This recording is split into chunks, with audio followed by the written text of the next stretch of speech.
اے اللہ بس آج ہماری جھولیوں میں مغفرت کی خیرات ڈال دے، بس آج ہم سب سے صدا کے لیے راضی ہو جا۔ اے اللہ اب جو باقی زندگی ہے وہ قرآن والی زندگی ہو جائے، نماز والی زندگی ہو جائے، درود والی زندگی ہو جائے، عبادت والی زندگی ہو جائے۔ اے اللہ بس ہمیں اب باقی زندگی عبادت پہ گزارنا نصیب فرما، آقا کی سنتوں پر عمل کر کے زندگی گزارنے کی توفیق عطا فرما۔ اے رب کریم ہمارے بچوں کو بھی نیک کر دے، ہمارے بچوں کو ہماری مغفرت کا ذریعہ بنا دے۔ اے کریم بہت دور دور سے تیرے بندے آئے ہیں اور بڑی امیدیں لیے آئے ہیں کہ مبارک اجتماع ہوگا، پھر دعا مانگیں گے۔ کوئی بیمار ادھر آیا ہے، کوئی بیمار کو گھر چھوڑ آیا ہے، اے شفا دینے والے، ڈاکٹر منع کرتے تو کیا ہوا، ڈاکٹروں نے ڈرا دیا ہے پھر بھی کوئی غم نہیں، مولا تو بغیر دوائی کے شفا دینے پر قادر ہے، کرم کر ہمارے سارے مریضوں کو شفا عطا کر دے۔ اے اللہ ہمارا یہ یقین ہے کہ تو ہر چاہے پر قادر ہے، انک علی کل شیء قدیر۔ میرے مولا ہمیں اپنی قدرت کا نظارہ دکھا، ہم گھر جائیں تو ہمارے مریض اچھے ہو چکے ہوں، ہمارے مریضوں کو شفا عطا کر دے، انہیں ان کے پیروں پر کھڑا کر دے۔ اے اللہ یہ طرح طرح کی بیماریوں، طرح طرح کے انجیکشنز، طرح طرح کی ڈرپوں سے ہماری جان چھڑا دے، ڈائلسس کے مریضوں کے گردے اچھے کر دے، شوگر کے مریضوں کی شوگر ٹھیک کر دے، ایسی صحت دے دے مولا کہ بڑی ہمت کے ساتھ عبادت کر سکیں اور رمضان کے پورے روزے رکھ سکیں۔ اے رب کریم ہمارے گھر والوں میں بھی جو بیمار ہیں، ہم میں جو بیمار ہیں، اے شفا دینے والے ہمیں شفا عطا کر دے۔ اے کریم جو بے اولاد ہے انہیں نیک اور صالح اولاد عطا کر دے، اولاد والوں کی اولاد کو والدین کی آنکھوں کا نور بنا دے۔ اے اللہ روٹھوں کو بنا دے، بچھڑوں کو ملا دے۔ اے کریم جو جس مشکل میں پریشان ہے، کوئی قرضے میں ڈوبا ہوگا، کسی کے اپنے پیسے کہیں پھنس گئے ہوں گے، اے اللہ کوئی بے روزگار ہے، کسی کا روزگار تو ہے مگر پیسے پورے نہیں ہوتے، مہنگائی نے کمر توڑ دی ہے، اے کریم کرم کر، اے اللہ کرم کر، ہم سب کی مشکلیں آسان کر دے، ہمارے دکھوں کو سکھ میں بدل دے، ہماری پریشانیوں کو خوشیوں میں بدل دے۔ تیرے سوا کون ہے جس کے دربار پہ فریاد کرے، تیرے سوا کون ہے جو بے چینوں کو چین عطا کرے۔ اے قرار دینے والے، اے چین دینے والے، اے سکھ دینے والے، آج تیرے بندے تیرے دربار میں فقیر حاضر ہیں۔ اللہ تو غنی ہے، ہم فقیر ہیں، اللہ غنی و نحن فقراء۔ اے اللہ اپنے ان فقیروں کی جھولیوں کو بھر دے، آج سب کی مرادوں کو پورا کر دے، رمضان سے پہلے پہلے ہمارے دکھ دور کر دے، رمضان سے پہلے پہلے ہمارے دکھ دور کر دے، ہمیں رمضان خوشیوں کے ساتھ عطا فرما۔ جن کے گھروں میں لڑائی جھگڑے ہیں، جن بھائی بہنوں بیوی بچوں رشتہ داروں میں دوریاں ہیں، اے اللہ رمضان سے پہلے سب کو جوڑ دے، خوشیوں کے ساتھ اپنوں کے ساتھ ہمیں رمضان نصیب فرما۔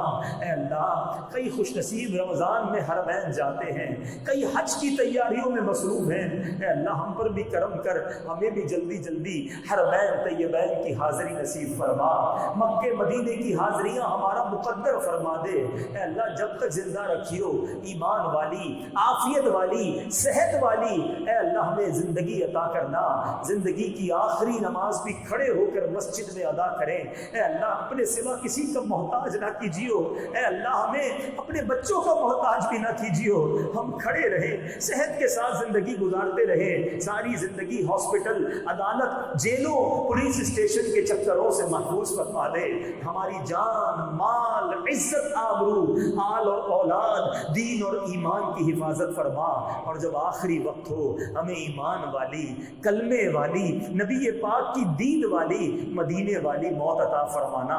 اے اللہ جنت البقیع ہم سب کا مقدر فرما دے، جنت الفردوس میں ہمیں آقا کا پڑوس نصیب فرما۔ اے اللہ ہمیں حاسدوں کے حسد سے بچا لے، ہمیں بد نظروں کی بد نظری سے بچا لے، شیطان کے شر سے بچا لے، جادو ٹونے آسیب سے بچا لے، زمینی آسمانی بلاؤں سے بچا، ناگہانی آفتوں سے بچا، عجیب و غریب بیماریوں سے بچا۔